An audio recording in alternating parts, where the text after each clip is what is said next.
အားလုံးပဲမင်္ဂလာပါကျွန်တော်ကတော့ဗေဒင်ဆရာမင်းပိုင်ဆိုးဖြစ်ပါတယ်ကျွန်တော်ခုတခါမှာတော့ကျွန်တော်မိတ်ဆွေတနင်္ဂနွေသားသမီးအားလုံးတို့26ရက်4လ2026ကနေ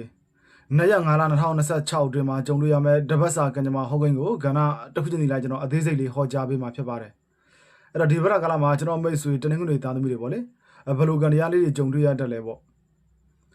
့ပထမဆုံး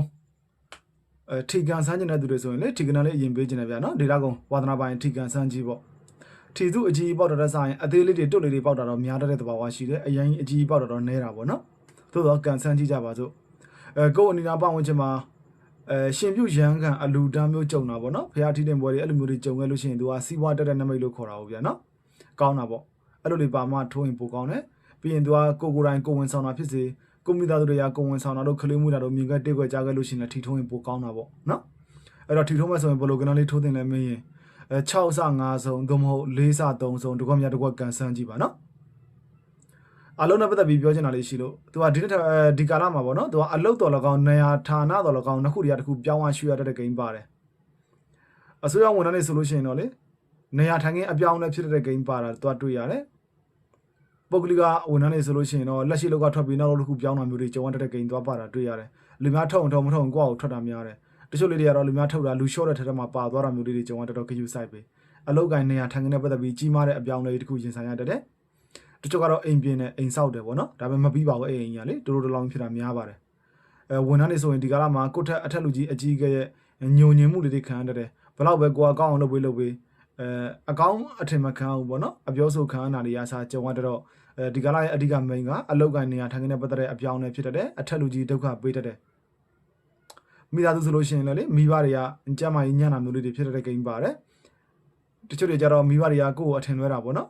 ်ကိုယ့်ထက်ကြီးကြတဲ့ဆရာသမားတွေမိဘတွေအထက်လူကြီးတွေရဲ့အထင်လွဲမှုတွေကြုံရတဲ့ကိန်းတွေမှာသွားပါတယ်ကိုယ့်ဘက်ကမှန်လို့ရှင်းပြရင်တော့လက်မခံဘူးလို့ခေါ်တယ်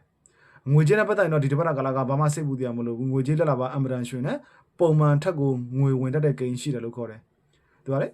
ေဒါပေမဲ့ရတဲ့ပတ်စံကဒလဟောဝင်ဒလဟောထွက်ဖြစ်တယ်ပေါ့နော်မမြဲတာမျိုးဖြစ်တော့ပတ်စံရတာနဲ့တခါလဲရွှေတယ်ပစ္စည်းပြေးပြီးလောက်ပါရွှေဝင်အဝင်တော်တယ်ရွှေစုပေးပါပတ်စံအသားကြီးပဲထားရင်ကိုเจ้าတင်မကဘူးပေါ့နော်ကိုเจ้าမကုံဆိုရင်တော့မိသားစုကြောင့်ကုံတယ်တချို့ကတော့အလုတ်ကန်အပြောင်းရွှေကြောင့်ငွေကုန်ကြေးကြများတယ်တချို့ကတော့အလုတ်ထဲမြုပ်သွားတယ်ဒါမျိုးတွေဖြစ်တတ်တော့ရွှေတဲ့ပစ္စည်းစုရင်ပို့ပြီးတော့အကျိုးကျေးဇူးရှိတယ်ရွှေအဝင်တော်တယ်ရွှေဝင်တဲ့ကိန်းမှာတချို့ကတော့လူတွေပါတယ်ဝင်တတ်တယ်ပေါ့နော်ကောင်းလားမင်းပြေဝဲတဲ့သူတွေဆိုရင်ဒီကာလမှာသူကချစ်သူမရှိရင်ချစ်သူရတယ်လို့ခေါ်တယ်ချစ်သူရှိတဲ့သူတွေကြတော့အိမ်တော်တွေပါတယ်ကြတယ်လို့ခေါ်တော့ကောင်းလားမင်းကောင်းတာပေါ့ယူခြင်းနဲ့ဆိုရင်ယူပါယူလို့တင်တော်တဲ့ထက်မှာပါပါတယ်တချို့ကတော့အိမ်ကိုဆွေမျိုးကြီးကိုဘောနမတွေညအိညနေလာပြီးတဲခိုးတာမျိုးတွေဖြစ်တတ်တယ်အဲ့လိုဝင်တော့လက်ပိတ်လာတော့လက်တော့မပိတ်ဘူးပေါ့ဒါပေမဲ့ခုနရွှေတဲ့ပစ္စည်းတွေပါတယ်ဝင်မဲ့ဆိုတဲ့ကိန်းမှာမဝင်တော့ဘဲနဲ့ကိန်းကြေသွားတာမျိုးတော့ဖြစ်တတ်ပါတယ်အဝင်မခံတော့ပိုကောင်းတာပေါ့အိမ်ကိုတောင်ရက်ကနေဖျားစနုတော်တို့ဖျားပုံတော်တို့ဓာတ်တော်တို့ဒါမှမဟုတ်ရဟန္တာပုံတော်တို့နော်ရဟန္တာကတော့ဓာတ်ပုံတွေဒါမျိုးတွေလက်ဆောင်ပေးတာမျိုးတွေကြွလာတာမျိုးတွေဖြစ်တတ်တယ်အဲ့လိုကြွပြီးတဲ့နောက်ပိုင်းစီးပွားလက်လာပါလေးတွေပို့ပြီးတက်လာမဲ့ကိန်းတွေမှာပါတယ်ဝမ်းသာဖို့ကောင်းတယ်အလူတန်းဒါနတွေထားလို့ရတတ်တယ်တချို့တွေဆိုရင်ကိုတိုင်းရှင်းပြရန်ကအလူတန်းလောက်တာတို့အိမ်တက်အလူတန်းလောက်တာတို့ပေါ့နော်တချို့ကတော့တခြားသူတွေရဲ့အလူမှာကိုကပါဝင်ဆောင်ရွက်ရတာမျိုးတွေဖြစ်တတ်တယ်ပြီးတော့ခရီးသွားတဲ့ကိန်းရှိတယ်ကောင်းသောခရီးသွားတဲ့ကိန်းရှိပါတယ်ဗျာနော်သွားလို့ရပါတယ်ကျမ်းမာရေးနဲ့ပတ်သက်ရင်တော့ခေါင်းမူခေါင်းကိုက်ခေါင်းလေးအုံနောက်ကျော်တွေတက်ပြီးတော့ညဘက်အိတ်မပြောဘဲနဲ့အာရုံကြောနဲ့ပတ်သက်တဲ့ယောဂတွေဖြစ်လာလိမ့်မယ်တချို့ဆိုမျက်စိသွားထိတာအသက်ရွယ်ကြီးနေတဲ့သူတွေဆိုမျက်စိတွေပါတွေခွဲရတဲ့အနေအထားတွေဖြစ်လာလိမ့်မယ်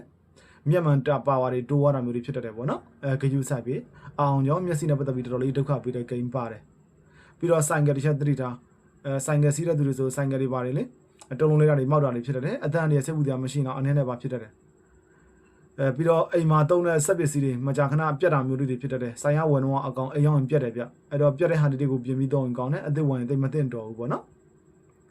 ်ဒီကလာမှာအရန်ရင်းနှီးပါတယ်ဆိုတော့မိတ်ဆွေအချင်းချင်းဖြစ်စေမိသားစုအချင်းချင်းဖြစ်စေညီကောင်မောင်နှမတွေဖြစ်စေပေါ့နော်အကြောင်းကိုအထင်လွဲပြီးမုန်းတာမျိုးလေးတွေကြောင်းတော့မိတ်ပြစီပဲဖြစ်တတ်တယ်ကိုဘကမှန်တော့ရှင်းပြရင်ဘယ်သူမှလက်မခံဘူးကာလာထဲမှာပါတယ်တနင်္ဂနွေသားသမီးတွေ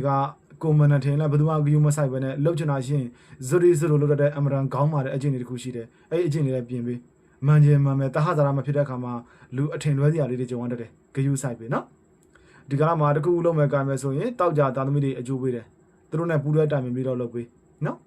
ကိုပိုင်စီးပွားရေးလုပ်မယ်ဆိုတော့ဒီကလာကလုပ်လို့အကောင်ဆုံးပဲစတင်အကောင်တဲ့ဖို့ဟိုတယ်တက်ခုကန်လုပ်ငန်းတို့တန်တို့တွတ်တို့တစ်တို့နော်တစ်တီပွဲရုံတို့စသည်အဖြစ်အဲ့ဒီလုပ်ငန်းတွေလုပ်ကိုင်နေတဲ့သူတွေကပုံမှန်ထပ်ပို့ပြီးစီးပွားလုပ်လာပါတတ်မယ် ပြီးအလားကုန်ပစ္စည်းရောင်းတာတွေအလားပြင်တိုင်းဖွင့်တာတွေအမတန်အကျိုးပေးတဲ့ကာလလို့ခေါ်တယ်အရန်ကောင်းတယ်ဗျာနော်တချို့အလူပွဲမင်္ဂလာပွဲတွေမှာလိုက်ပြီးတော့ပြင်ဆင်ရတဲ့သူမျိုးတွေဆိုလဲဒီကာလမှာအရန်ကောင်းတယ်ပေါ့စီဝါလက်လာပါပိုတက်တယ်လို့ခေါ်တာပေါ့နော်ကောင်းပါတယ်လောက်ပါအရေးကြီးတာကဝန်ထမ်းတွေဆိုတော့မကောင်းဘူးဖြစ်လို့တက်တဲ့ပါတာမျိုးလေးတွေကြီးကြီးမားမားအပြောင်းလဲတစ်ခုရင်ဆိုင်ရတာတွေဖြစ်တတ်တယ်သတိထားပတ်သက်တဲ့သူဘယ်သူပဲဖြစ်ဖြစ်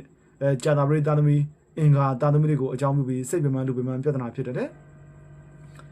မိသားစုဝင်တွေကတရားပါငယ်ရင်ပို့ဆိုးတာပေါ့နောက်တစ်ခုကသူကအခြေအိမ်တော်ရေးမှာဆိုလို့ရှိရင်ချစ်သူအိမ်တော်ဘာနဲ့တယောက်တနေရာဒီခွဲနေရတဲ့သူတွေဆိုရင်သူ့ဘက်ကဖြစ်စေကိုယ့်ဘက်ကဖြစ်စေနောက်တယောက်ထပ်ဝင်တတ်တဲ့ဂိမ်းပါတယ်သူကလေတချို့တွေဆိုရင်သူ့ဘက်ကကိုယ့်ဘက်ကဗျိုင်ဝင်တာတွေတောင်းဖြစ်တတ်တော့တယောက်ထပ်ပို့တဲ့မြစ်တာကြီးအနောက်ရှက်ဖြစ်ပြီးရွေးရခတ်တာမျိုးတွေကြုံရတတ်တယ်ဂယူတော့စိုက်ပေးလေနော်ချစ်သူအိမ်တော်ဘက်ကစနေသားသမီးတွေပါတယ်ဆိုတော့ဒီကလာမှာလုံးဝကွဲတယ်ပြတယ်ကိုစီကထွက်သွားတာမျိုးတွေကြုံရတတ်တယ်ဧပြီလ26 29 28 29 30မေလ1ရက်အဲ့ဒီရက်လေးတွေကအမရန်ကန်ကောင်းတယ်ဗျာနော်အလိုရှိရဆန္ဒလေးတွေပြေဝတာပေါ့ရာတို့တို့တဲ့အနေထားလေးတွေကြုံတာပြပနိုင်ငံခီးသွားတဲ့အနေထားလေးတွေကြုံတာမျိုးလေးတွေဖြစ်လာလိမ့်မယ်တံမိုးကြီးတဲ့ရတနာပစ္စည်းတွေဝင်တာအလူတန်းတွေလောက်ရတာမင်္ဂလာကိစ္စတွေစီစဉ်ဆောင်ရတာလေးတွေကအစားဖြစ်တတ်တယ်လက်ညုံညုံရေဖြစ်တာပေါ့ငွေကြေးစီးပွားလက်လာပါရွှေငွေရတနာတွေဝင်တဲ့နှစ်ပါဝင်တဲ့အရက်ပိုင်းချာပေါ့နော်မေလ2ရက်နေ့တရက်ကတော့အညံလေးတွေရှိတယ်ဂယူဆိုင်ပါရင်းနေတဲ့သူတွေအချင်းချင်းမိတ်ပြတ်ဆွေပြတ်ဖြစ်ပြီးအထင်လွဲစရာလေးတွေကြုံရတဲ့ဂိမ်းပါတော့လက်ရှိလုပ်တွေမလုပ်ချင်တော့တာလက်ရှိနေတဲ့နေရာတွေမနေကြတော့ပဲထွက်ပြေးခြင်းတဲ့စိတ်တွေပေါ်လာတဲ့ဂိမ်းရှိတော့လေဂယူဆိုင်ပေါ့မိဘနှစ်ပါးတွေကတဘာဘာကျမ်းမာရေးညံရင်စိအောင်စီကံပြေးပြီးအသေးအံဖြစ်တော့ဂယူဆိုင်ပေါ့အဲ့တော့ကန်ဒီယာရဲ့ထောက်ပံ့မှုလေးတွေအပြည့်အဝလိုချင်တယ်ဆိုရင်အဖြူရောင်အစိမ်းရောင်နှုတ်နဲ့ရောင်နော်ခရမ်းရောင်အဲ့ဒီလိုအယောင်မျိုးတွေကိုမိမိတို့ရဲ့အရေးပါတဲ့လုပ်ငန်းဆောင်တာတွေလုပ်ဆောင်တဲ့အခါမှာတုံဆွဲဝတ်ဆင်ပေးရမယ်သစ္စာပန်းရောင်စုံတပြေပန်းသဇင်ပန်းတက်ခွာပန်းအဲ့ဒီပန်းတွေကိုတမျိုးမရတမျိုးပေါ့မိမိတို့ယုံကြည်ကိုးကွယ်တဲ့ဖရားမှာဖရားပန်းကတာဖြစ်စေနေအဲ့ကနေမှာအလှပန်းထိုးတဲ့နေရာဖြစ်စေပြုလုပ်တုံဆွဲပေးရမယ်အဲ့တော့အညံ့နေခင်ပြီးကောင်းကျိုးချမ်းသာတွေရရှိအောင်ဘာလုပ်ကြလဲဆိုတော့ဆုံးခံကြွားတဲ့ရဟန်းတန်ကတော့တဘာဘာကိုတစ်တိ6မျိုးလောင်းလူပေးရတယ်နော်အလိုရှိရဆန္ဒလေးပြေဝသွားလိမ့်မယ်ညံ့လေးကင်းအောင်တော့တနင်္ဂနွေနေ့ညနေပိုင်းမှာဇေရီဖရားတဆူဆူရဲ့တနင်္ဂနွေတောက်ကဖရားမှာဖရားနိုင်တက်စစ်မိထုံးပူဇော်ပြီးတော့အညံ့လေးတွေကင်းအောင်ဆုတောင်းပေးလိုက်ပါဧကံမုတ်ချအညံ့လေးပြေပြောက်သွားပါလိမ့်မယ်တနင်္ဂနွေသားသမီးအားလုံးစိတ်ချမ်းသာခြင်းကိုယ်ကြီးချမ်းသာခြင်းများဖြင့်ပြည့်စုံကြပါစေလို့ဆရာဆုမကောင်းတောင်းပေးပါတယ်